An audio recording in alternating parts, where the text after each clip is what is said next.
réunion locale remercie la maire de la Possession pour l'accueil d'aujourd'hui. Et je profite de l'occasion pour renouveler mes remerciements, les remerciements du projet d'un peuple, au maire de Saint-Joseph, au maire de Saint-Leu, au maire de Saint-André, qui ont reçu le peuple chez lui dans leur commune. Ce fait-là est déjà une action. Souvent on me dit, ouais, on réfléchit, on truc, il n'y a pas d'action. C'est de l'action, ça. C'est de l'action démocratique. C'est-à-dire que quels que soient les engagements des uns et des autres, lorsque le peuple est là, le peuple est chez lui. Ça, c'est la première leçon. La deuxième leçon, c'est que la compétition entre les partis n'est pas la guerre civile où il faut éliminer l'autre. La compétition, c'est la compétition entre les différentes options pour le bien du peuple. Et là, je fais appel à l'image de Mario Servia, dont on va parler tout à l'heure, qui disait que la démocratie c'est un fleuve avec sa rive droite et sa rive gauche. Et il faut que les uns et les autres se respectent pour chacun travaille au mieux pour l'amélioration du pays. C'est la raison pour laquelle le projet d'un peuple, au-dessus des partis, propose des fondamentaux. Les fondamentaux qui ça nous les là, c'est nous qui fait. Les fondamentaux, le cadre et l'éthique.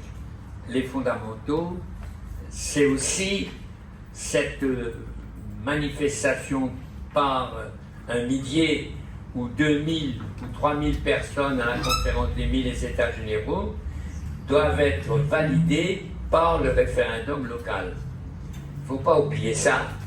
Et le référendum, c'est le couronnement de ce que nous faisons là. C'est un acte politique du peuple, non pas d'un parti, non pas d'une organisation, encore moins d'une personne, mais du peuple. Et il faut qu'on prenne conscience de la réalité du peuple. Le peuple est une réalité. Et le peuple, il a des pouvoirs, avec l'article 3 de la Constitution, le pouvoir de nommer ses représentants. Le peuple a le pouvoir par l'élection. Le peuple a le pouvoir de dire ce qu'il veut par le référendum. Le peuple a le pouvoir de dire qu'il n'est pas content si le référendum n'est pas appliqué et si les représentants ne font pas le boulot. Le peuple a le pouvoir de manifester. Tout ça est constitutionnel. La politique ne commence pas avec les élus. La source de la politique, c'est le peuple, c'est nous. Et le peuple, il faut l'unité. Si nous sommes divisés, si les uns disent on est ça, les autres disent on est ça, les autres disent on est ça, eh bien on est divisés. Et qu'est-ce qui se passe si on est divisé? Il faudra trouver un arbitre qui va dire vous n'arrivez pas à vous entendre, je vais vous mettre d'accord. Et à ce moment-là, on n'est plus libre. C'est la situation dans laquelle nous sommes. Donc, et alors on me dit, au cours d'un entretien télévisé il y a quelques jours, pourquoi vous voulez le peuple? Eh bien, pourquoi vous voulez le peuple réunionnais? Pourquoi vous voulez le peuple réunionnais? Eh bien, on veut le peuple réunionnais parce que c'est la seule façon de protéger la production locale, les Réunionnais, de la concurrence extérieure. Si nous avons l'uniformité nationale française, eh bien le renard parisien, avec toute sa puissance, il arrive dans le poulailler réunionnais, il a les mêmes pouvoirs, il a les mêmes facilités, il a les mêmes pouvoirs. Eh bien, imaginez un renard dans un poulailler. Le renard, il bouffe le corps du poulailler. Il n'y a aucun problème là-dessus. Donc, l'unité nationale doit reposer, doit s'enraciner dans la diversité des peuples qui sont chacun responsables du développement, de son développement. Que le peuple réunionnais est responsable du développement des Réunionnais. Et alors, on vous dira ce qu'on veut faire, et ça je voudrais insister là-dessus, est très difficile. Il ne faut pas qu'on croie, parce qu'on arrive avec cette idée-là, que tout le monde va dire bravo et tout le monde va nous suivre. C'est pas vrai. C'est pas vrai.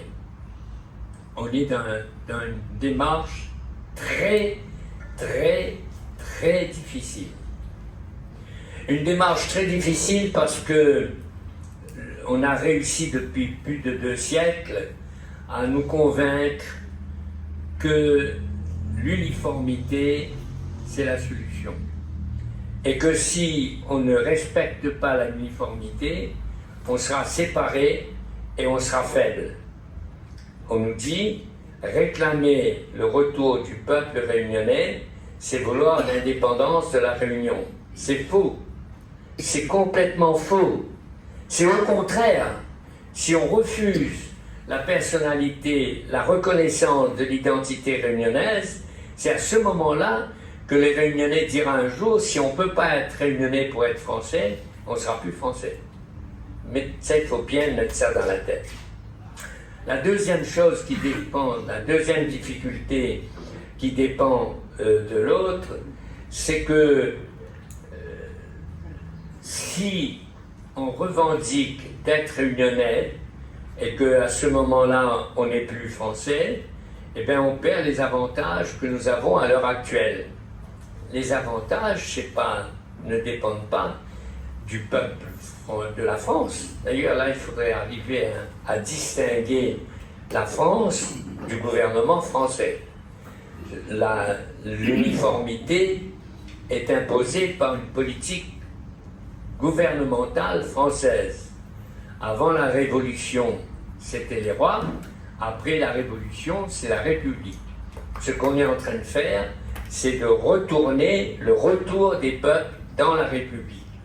Et alors, c'est normal. La Révolution française a voulu isoler le citoyen de la nation. Il a supprimé les corps intermédiaires. Il a supprimé les familles. La Révolution reconnaissait les chefs de famille, pas la famille. Jusqu'en des années du XXe siècle, une femme ne pouvait pas ouvrir un compte sans l'autorisation de son mari.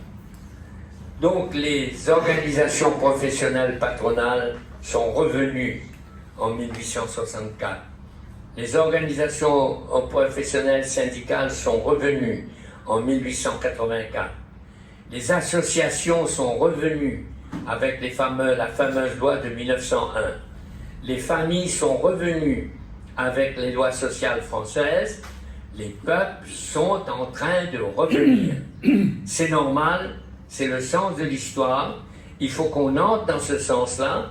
Et cette bataille-là n'est pas seulement une bataille réunionnaise, c'est une bataille nationale pour les peuples alsaciens, les peuples bretons, les peuples corses, les peuples martiniquais, les peuples guadeloupéens, les peuples tahitiens, etc. et le nôtre. Le problème pour nous, maintenant, c'est d'être nombreux. Vous savez qu'on prépare la conférence des 1000. Au moins 1000 personnes. S'il n'y a pas 1000 personnes, il n'y a pas de conférence des 1000. On prépare ça depuis quelques années. Mais maintenant, quand on vous dira que ça n'avance pas, c'est pas vrai. À Saint-Joseph, au mois de février, on a arrêté le projet d'un peuple. Il faut lire le projet d'un peuple. Il y a le petit livre qui est en vente, là. C'est ma conférence au mois de novembre, à Saint-André. Eh bien, on dit ce que c'est qu'un peuple, on dit le retour des peuples, et on dit le projet de notre peuple. La deuxième, donc la première, en Saint-Joseph, on arrête le projet d'un peuple. À Saint-André, on précise ce qu'est un peuple. Et aujourd'hui, ça va être le débat de ce matin et le débat de cet après-midi, on prépare la conférence des 1000 et les États généraux, la conférence des 1000 ce matin, les États généraux cet après-midi, pour confirmer, pour réaliser le projet d'un peuple et pour réaliser le retour du peuple réunionnais. Je pense qu'il faudra, avant la conférence des 1000, qui pourrait avoir lieu fin du premier trimestre de 2025, une nouvelle réunion comme celle d'aujourd'hui dans un local communal, avec les contacts que j'ai pris, avec les rencontres que j'ai eues. Je peux vous dire que aujourd'hui c'était précipité, on n'avait pas eu le temps, mais on aura à la prochaine, que je pense mettre ça au mois de février 2025, on aura des hommes de foi plus nombreux, des intellectuels, des universitaires, des spécialistes qui m'ont dit que le projet les intéresse et qui vont revenir. Il y aura des artistes, je dois les rencontrer bientôt, fin du mois de novembre. Il y aura les professionnels, les chefs d'entreprise, il y aura du monde, il y aura plus de 100. Alors là, il y a 173 personnes. Vous savez que les 1000 personnes, on ne les réunit pas d'un claquement de doigts aux Réunionnais. Clac, il faut venir. Les Réunionnais n'aiment pas ça. Et ils ont raison. C'est 100 faiseurs de table au moins qui amènent 10 personnes chacun. J'ai vu, depuis la dernière réunion de Saint-André, 40 faiseurs de table personnellement, qui m'ont dit « Paul, nous viens ». Mais ils ont des problèmes. Qui ça, Paul, on va se servir de ça pour des intérêts particuliers. Qui ça en a derrière. Pour ça, il y a maintenant nous. Et je leur dis, ça dépend de vous. Derrière nous, il n'y a rien. Derrière le peuple, il n'y a rien. Derrière le peuple, il y a le peuple. Est-ce qu'on est capable de défendre ça? Et je vous garantis que si on défend ça, on a plus de 100 faiseurs de table là au mois de février, on a plus d'hommes de foi, d'intellectuels, de politiques. Et là, je termine, parce que le temps est terminé. Tous les politiques ont leur place ici, quel que soit leur bord politique. Le décision avec le peuple.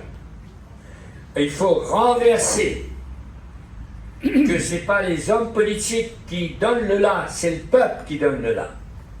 Les hommes politiques sont les représentants du peuple. Il faut renverser la situation.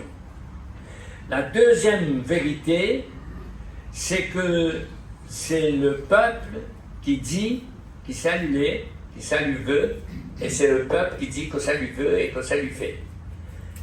Passer de la population anonyme, irresponsable et prise en charge au statut de peuple identifié, reconnu et responsable.